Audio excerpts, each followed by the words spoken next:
Welcome, I'm Lizzie Brooks and this is Lizzie Brooks Yoga and Fitness. Today is one of my favorite videos to bring to you. I hope you love it just as much as I love teaching it and doing it. And it is 10 ways to exercise your core that you've never done before. So maybe you are just sick of your core work, you're doing the same moves and you want to change it up and still be safe and effective. Maybe you are a yoga teacher, a fitness teacher, Pilates, and you're ready to give more to those classes and just kind of have people come out of, again, that same habitual movement. So whatever it is, please join me on your mat. Okay, so it might seem weird, but our first odd core exercise, so it's right on the money to stay odd, is to do standing movement. So take your hands to your rib cage, okay? We're not gonna let the rib cage move. We're gonna let the pelvis move. So we're looking for tiny little isolated circles where the pelvis is moving and the rib cage is not moving. Of course, there's gonna be like almost imperceptible movement there, but the attempt anyway is to get deep in that core musculature to make this movement happen. So what all has to work together, and reverse that rotation to make the rib cage stay more still and move the hips. Now it's really easy to hold your breath in this one. The rest of the movements we do will be a little bigger than this, except for maybe one more, but it might not be something we're used to. Okay. You guessed it, bring your hands to your waist and move the rib cage around. Okay, so this is if we were doing both, right? And this is if we were going kind of opposite, but we're gonna hold still in the hips and the pelvis and try to move the torso around. I can actually feel this in my shoulders as I'm trying to keep the pelvis still. And reverse your rotation. Ooh, we might feel those. It's funny that the littler stuff sometimes you feel, ooh, I lost it. There, I got back to it. Okay, great. And then go ahead and shake that out. Now, you've probably done this. Go ahead and get it started with me. You've probably done this where we do a march and we cross the midline. So great for the brain, great for the body. Cross that midline, get to different areas of that frontal core, okay, anterior core. But if your hamstrings are open enough and it feels okay in the low back, you can do a double tap, which is knee-toe, knee-toe, it's knee-toe. It's knee-toe, knee-toe. It takes a more of a lean for some of us and really kind of that crunching action. Make sure it doesn't hurt the lumbar. If it's bothering the lumbar, then go back to kind of more what you're used to. Trust me, I have plenty of things you haven't done before, and if you know this one, that's okay. So continuing a few more, we really want to get our own core workout today. This also is getting into what? The hips and the glutes, our pelvis. Let's think of that as part of the core, pelvic floor, that whole torso hip connection, back body, all of it. And then shake that out. And let's just take a really a gentle opening. You've done this before. This isn't part of it. This is just giving ourselves some space. Gentle rotation forward and back. And then for number 3, come on to seated. And we're going to take our regular boat and we're going to change it up by adding internal and external rotation of the hips with a balance. Okay?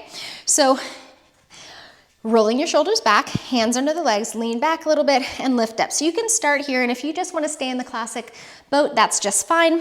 If you're ready, you're going to start to let the knees touch and then the toes touch. Big toes touch, knees touch. Now, if that feels okay, you're going to let go. It'll be more obvious for most of us, the external rotation. The internal is going to be a smaller range of movement, and that's just normal because of the way that the hips are positioned in the pelvis and how they move back and forth. Now, if you want to add on to that, I like to add an in, out, knees, toes. In, out, knees, toes. In, out, knees, toes. In, out, knees, toes. In, out, knees, toes. Or again, just knees and toes. You'll feel this hip flexors, core, spine, hips, all of it. And let's lean back and shake it out. Let that soften a little bit. Maybe take your hands in there and just, iron out some of the kinks. All right, so we're on to number 4. I had to write these down. I wasn't going to remember all of them. Tabletop with the belly up. So find a tabletop with the belly up. Now your hand position, fingers forward, sides or back, really up to you what feels best in the shoulders, okay? Now you might have already done the hand to the knee, and you can stick with that today. If you can take elbow to knee or elbow even towards knee, you can try that. And you can even stay with that. Try not to let the hips drop so low that you're just hanging out down here. Lift them up a little higher. Now, if you want to add something that you might not have done, add on the same thing from when we were standing, which would be knee, toes, down, knee, toe, down. You could even do hand, toe on both. Hand to toe, hand to knee and toe rather. Hand, hand, hand, hand, or elbow, hand, elbow, hand. This will kick up the heart rate and add a balancing aspect and work glutes, spine, even more of the body, obviously shoulders, and cardiovascular. One more each side. Take breaks as needed. Woo, and then slowly come down. Let's just shake that out a little bit. So number 5, we want to make sure that we get the entire core. So we're gonna move a little bit to that side body. I would recommend that you put a blanket or fold over your mat for some padding underneath the arm. It's going to make sense for most people's shoulders and for the balance aspect that you take your forearm forward of your shoulder rather than behind the shoulder for this, and you have a little bit more internal rotation, okay? You can choose the leg position. Stacked will be toughest, and then you can either stagger the top leg forward, as I often do, or even the bottom leg forward. Play with it, see what works. So I'm gonna choose a staggered position with my top leg forward. And then from here, circling. This time, we're circling the whole kind of torso and pelvis around in the same direction, instead of isolating the pelvis away from the rib cage as we did when we were standing. You can play with adding a stacked element and then reverse your rotation around. So most of the time we don't circle the hips in our side plank. It is very hard work.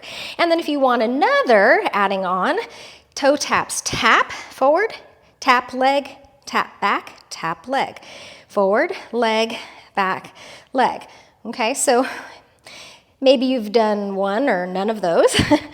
Pick which one that works. Lift your lower hip a little higher and then release. Hallelujah. Okay, so unwind. Well, we need to go to the other side. So set yourself up. Remember, forearm in front of the shoulder rather than back. Pick your poison as far as your legs go, stacked or staggered, 1 foot forward or back, whichever you choose. And then rising up, top arm can be at the waist. It could even be up if you wanted. And circling pelvis around. Circles, I love to bring circles in to the practice. Reverse that rotation because they just add a whole other element of having to stabilize and work and go to areas we're not used to. And then from here, stay with that, or bend the top knee, toe down, find the leg, toe back, find the leg. Forward, leg, back, leg. Maybe lift that lower hip a little higher if you were like me and you were starting to sag. 3, 2, and 1. And done. Well, we got some shoulder work out of the package too. And shake it out. All right, we are already on number 6 and there's only 10. So place your blanket underneath you, or you could fold your mat over again or use a towel. And stabilize in all fours. If you want to give a little cat-cow first before you go into this or rotate, feel free. Some of us have done circling underneath us before, which is where we're going to start. And then we're going to possibly add another element. Especially if you've been in my classes, you've circled. So circling, circle other direction, and then we're going to add a pull up and in, which includes even the ankle, not just the knee, and then put the knee down. You're gonna circle underneath you. What are you stirring? Is it soup? Circle the other direction. Is it tea? Is it a margarita? I mean, whatever works. And then lift that up and put it down. So you're doing a circle, one direction, circle, other direction, pull down. Circle one direction, circle the other direction, pull down. If you are a glutton for punishment, you might circle underneath and plank, circle underneath and plank, pull back. Circle one direction, circle the other direction, pull. Maybe you're just working on the knees with pulls. Maybe that is bringing you an element of something that you're not used to, that really deep contraction if you want, or play with it. Maybe the circle gets really big before the pull. And one more on the other side. Pull and down. Let's give our wrists a break, a rotation here, and shake that on out. So after that, we are going to come to an area that you probably haven't been, and in fact, I'm gonna move this out of the way because it's going to get in the way. You won't be able to see me because I'm gonna walk a little out of frame. It's not the best space to show you, but you'll get the point, and in your space, make sure you have on the left and right side of your mat, room to walk.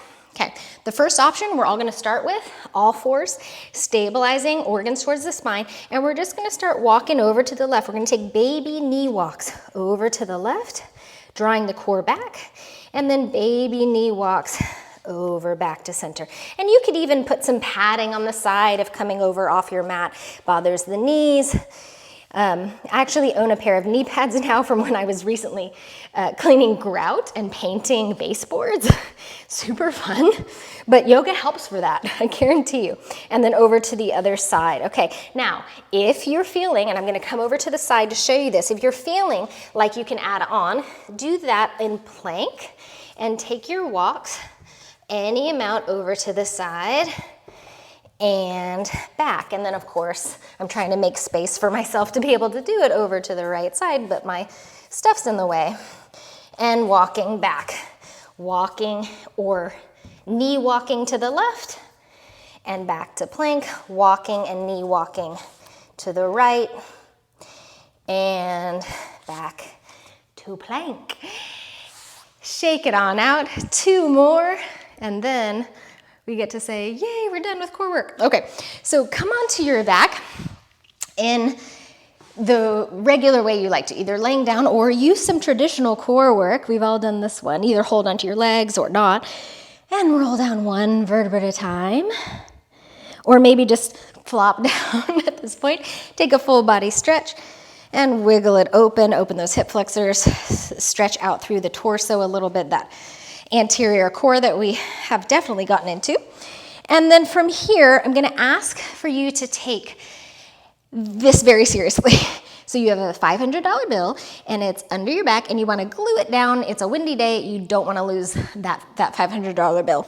This is more of an isometric hold and a stabilization than kind of that other obvious contractive movement we were doing prior. So you're tucking the tail until the low back is really smushed down onto the floor. Then you're gonna make your arms 90 degrees and put them down onto the mat. Keep them 90 degrees, keep the lumbar pressing down, and take the same 90 degrees and move it back until your pointer fingers touch the floor, and then go back and forth. Slow motion. If you would like to make this more obviously core, use a block or a weight, or even 2 small weights in your hands, and that will add an element where you actually feel that you have to draw more of that musculature in and down to keep it from sort of flying up off the ground like that, okay?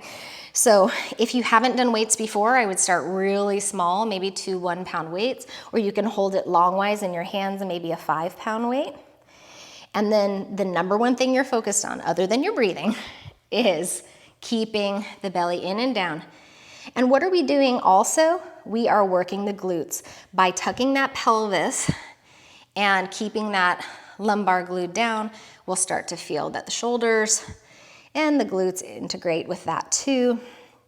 You get more bang for your buck. One more time. And if you haven't tried it this video, but you do want to try the weight, I do highly recommend it because you will feel, oh, that's so much more in the core than I thought it would be. And I love those surprises. So put your prop to the side if you used it. The next one, again, we're gonna work small movements, isolating movements. So separate your feet about hips distance apart, lift the pelvis, shoulder blades might scoot in a little bit more. And then take your hands, fingertips can come onto those bony prominences on the front of the hips, or you can hold onto the hips. And what we're gonna do is we're gonna draw really slow, almost imperceptible movement, the right hip down 1 inch and up. Let's think of it as half an inch and up. Because if we think 1 inch, we'll probably go 2 inches and up, but I wanna keep it really small. So we're working through the paraspinal muscles, working through the glutes, working through the work of the deep belly here. So we're getting to all sides and all depths of the core, which I really love. And don't get into that mindset that it has to be big or explosive to be really impactful, because that's just not the case. So up and down, up and down. Oh my gosh, my glutes are actually on fire. And that's not a bad thing. One more each side, drape the other side, and all the way down. Hug your knees in, rock a little side to side. Bring the left foot to the floor, extend the right leg any amount. Those right fingertips can come behind the leg anywhere, and breathe. So because we just condensed the glutes and hamstrings, we want to give those a nice stretch. And this is just so good for our entire body to just come onto the ground, be in this relationship with gravity, and open the hamstrings a bit, and then release that and go to the other side. If all we do is the core work and that hardcore stuff, we're missing the point of finding balance in our lives. If we're not finding it in our movement practices, we better rethink that. Breathing here. Longevity isn't just for the go, go, go people. It's for the people who know how to rest and stretch and rejuvenate. And go ahead and release that. Take another full body stretch. Wiggle that open. Point and flex through the ankles. Get longer than you've ever thought possible. And thank you so much for being open-minded. Sometimes we're stuck in those same habits, same movements, but I love when we can branch out and do new movements. And if you have not researched what happens with the brain through changing up our movement, if you haven't learned about building those new neural pathways through our movement practices, please look it up. It will motivate you to do so much more as far as getting creative yet also safe in the body. And if you have any movements that you do that I might not know about, put them in the comments, because I am very curious and always open to change up what I teach and what I practice. Please do like, please do subscribe to my little baby channel. I appreciate you so much. I want you to drink plenty of water, get plenty of rest. Namaste.